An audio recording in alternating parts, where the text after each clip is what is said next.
houve uma discussão da igreja para saber se os índios tinham alma e se eram dignos da liberdade, mostrando descaso diferente por parte do governo vigente, algo que é notável na história. A dominação aos indígenas foi tão intensa que alguns dos homens eram retirados de suas famílias e as suas mulheres eram abusadas até mesmo na sua frente. A atitude dominadora não levou em conta que os indígenas possuíam uma instituição política com leis, costumes e até hierarquias sociais. Bartolomeu escreve um relatório que prova que os indígenas eram um povo organizado politicamente. E eu vou trazer agora um trecho desse relatório. O Inca era soberano, absoluto, despótico, chefe político, militar e religioso. O Estado representava ao mesmo tempo a divindade encarnada. A nobreza era incondicionalmente sujeita a ele. O povo era organizado em grupos de 100, 1000 e 10 mil.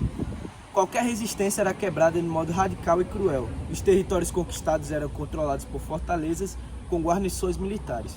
Esse é um dos exemplos do relatório em que trata justamente dessa ideia dos indígenas serem povos politizados. Diante dessas tamanhas estruturas de organização, Las Casas, que não aprova a exploração, pede que a coroa exija aos colonos espanhóis que eles retornem à Espanha, respeitando o direito natural dos incas que já foi citado. Todavia, o apelo de Las Casas infelizmente não é atendido e a matança se espalha por todos os territórios colonizados. Bartolomeu defendeu, dizendo que eles possuíam direito natural por usar a tese de Aristóteles, que o homem é um animal racional político. E sendo que mesmo assim ele acreditava que deviam ser catequizados justamente pela sua religião. Mas só se quisessem, esse é um ponto bem importante, não por meio da força, da Inquisição, que era o que as pessoas lá da época, os colonos, queriam fazer. E ele foi muito criticado por isso, como já foi dito aqui. O pensamento dele debate contra teólogos e até filósofos de Salamanca, exigindo leis que protejam os direitos dos primeiros habitantes da América, que são os indígenas. Las Casas, na defesa, recorre no 8º Tratado de Sevilha, universalizando os direitos humanos a partir de uma visão ética e de poder em 4 princípios. O direito natural de possuir e dispor das coisas, o direito de jurisdição ou governo natural é inviolável, o que significa que os espanhóis não têm direito de privar os índios de seus governos e autoridades legítimas. Os índios são livres por direito natural e o último princípio é que todo governo deve estar a serviço da comunidade, tanto o poder civil quanto a autoridade religiosa. Os argumentos de Bartolomeu partem do princípio de 2 gigantes da história, Aristóteles e São Tomás de Aquino.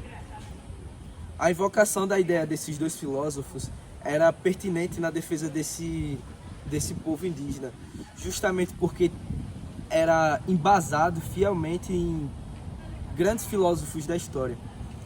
E também visto que a realidade que ele defendia inicialmente da organização tribal não servia como argumento para cessar a colonização, a escravidão no caso.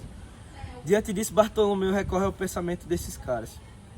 Como conhecedor do trabalho desses nativos, e bem como fomentador da filosofia aristotélica, o frade fundamenta o direito no pressuposto que o ser humano já nasce livre até que se prove o contrário.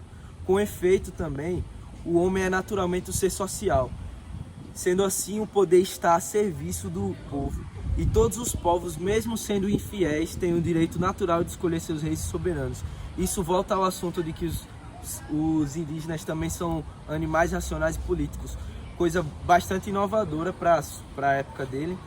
E que foi um argumento muito forte para, no futuro, a escravidão ser abolida.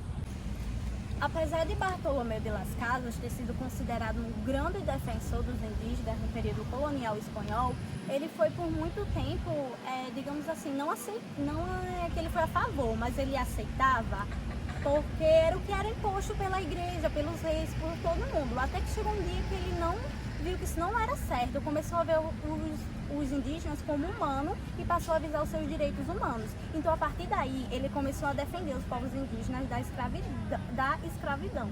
lutando sempre para tentar amenizar as dores dos nativos por meio dos princípios éticos, jurídicos e religiosos.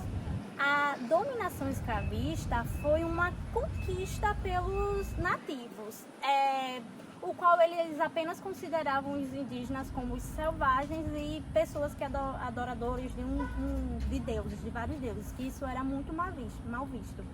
Então, eles queriam tornar os indígenas inofensivos, puros e aptos à aceitação dos dogmas cristãos, pelo uso da força, da submissão, sem levar a cultura dos indígenas.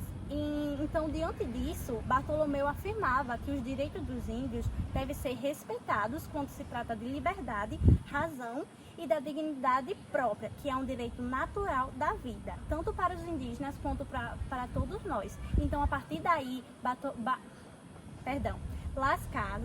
Bartolomeu de Las Casas não parou de defender os indígenas, ele defendeu eles até o resto de sua vida. Então, o que ele podia fazer para defender eles, tanto da escravidão quanto das outras torturas, ele fez.